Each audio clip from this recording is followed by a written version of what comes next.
All right, great win, featured game. Proud of the way we approached this week in our effort today.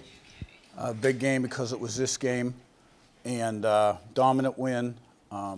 So I know people are going to ask me about Curtis Rourke. Thought he played really well in the first half. He had a thumb on I believe a helmet, and the nail kind of came off, and so we'll know more tomorrow, but optimistic. And let me say this. Sean Asbury's play was probably the big play in that game. There were a lot of big plays in that game, but that was a real momentum turning play. So I thought our offensive line did a great job. We dropped our first ball of the year at receiver at the end of the game. And the defense got to a point there where, made it real hard on Nebraska. So good win against a team that's got a good tradition and history that a lot of people thought was a good football team. Zach, upper left, and Matt. Curt, between the bye week, national television, the pregame show, whatever else, I imagine this could have been the sort of week where distractions became an issue, and yet you guys, at least outwardly, played maybe as well as you have all year. Just what does it say about this team that it can sort of face a moment like that and meet it so emphatically? Well, it's a veteran team with the right kind of guys, got a good staff, and it all starts at the top. I'm not going to let them get complacent, or the coaches either, and I was a maniac in the fourth quarter of this game, a maniac. But we responded. It was a tight game, like I said, and then we broke it open with some key plays. Some of those back shoulder catches got us going, and Curtis, we hit a couple runs, and they couldn't answer the bell in the second. They took it down the field, had a chance really to, make it a game, and Asbury made that big play. I think it was 4th and 8 when he made that big play. So it says a lot about the character on this football team. We got a lot of experience on this football team, and enjoy it tonight. But, we're the same guys that we were this morning when we woke up, right? We just kind of overcame another challenge.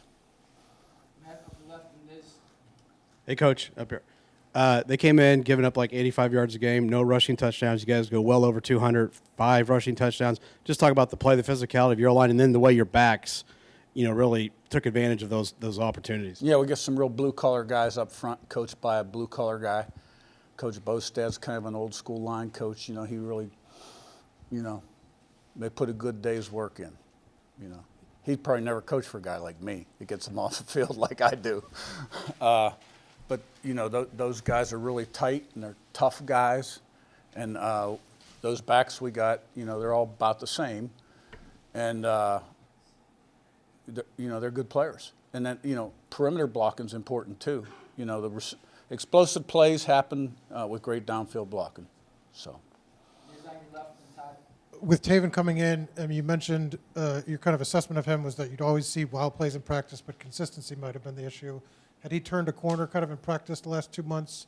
And what have you seen from him that he was ready for this moment today when he needed to come in? I mean, he's always been the backup quarterback. And I thought he played well his first opportunity at home, the second opportunity at home, okay. Still has to practice better, but it's hard to be the second string quarterback because you don't get many reps. And, we put a lot of new stuff in the pass game week to week.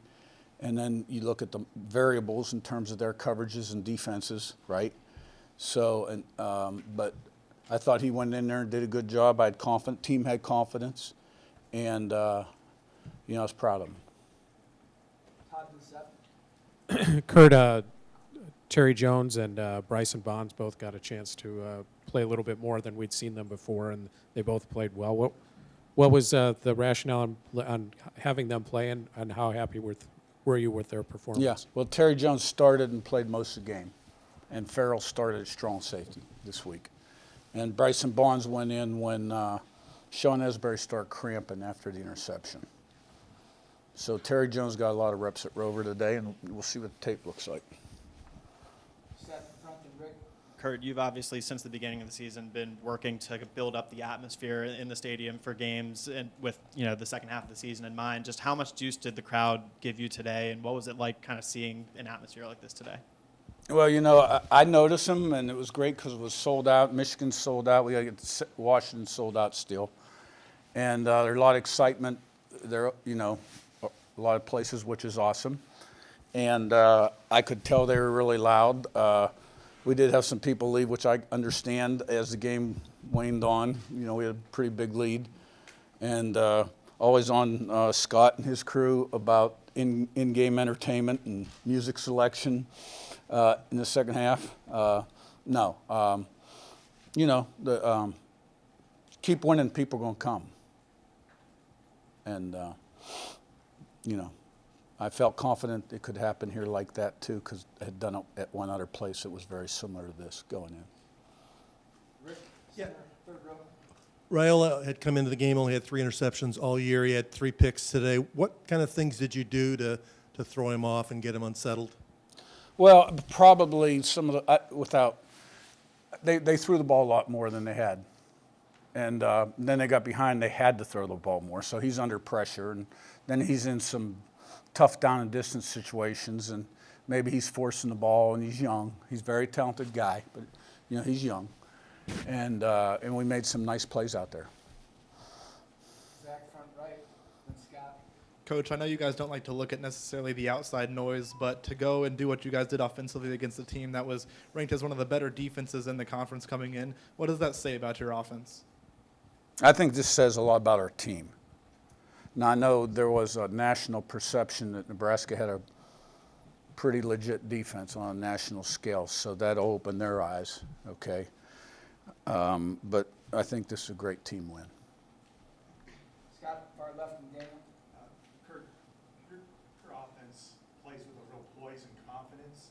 Is that something that's developed over the season, or is it something that you saw in the weeks of training camp? No, I think with success comes belief, which comes confidence, which comes success, right? That cycle. And I think you saw that really kind of start against Western Illinois, who wasn't a great team, but we played well. And then we went to UCLA, and I think you just have seen it build off every other week.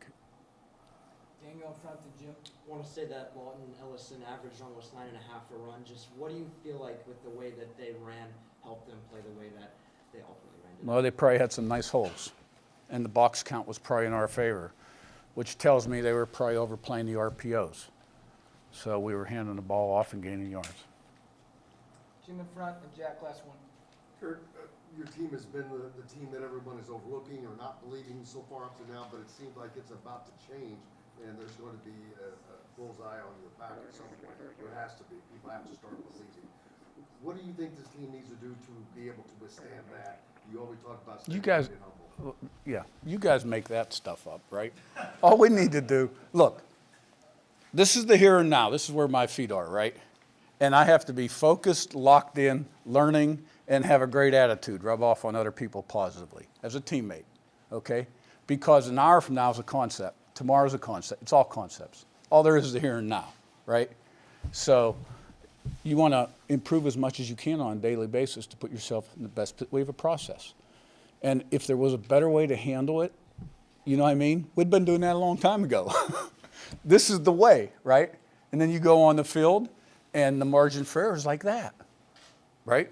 Like the guy catches the ball for a touchdown, or that much more, the DB would have tipped it away. It's athletics. So we got to put ourselves in the best position, and if you prepare properly, anything's possible.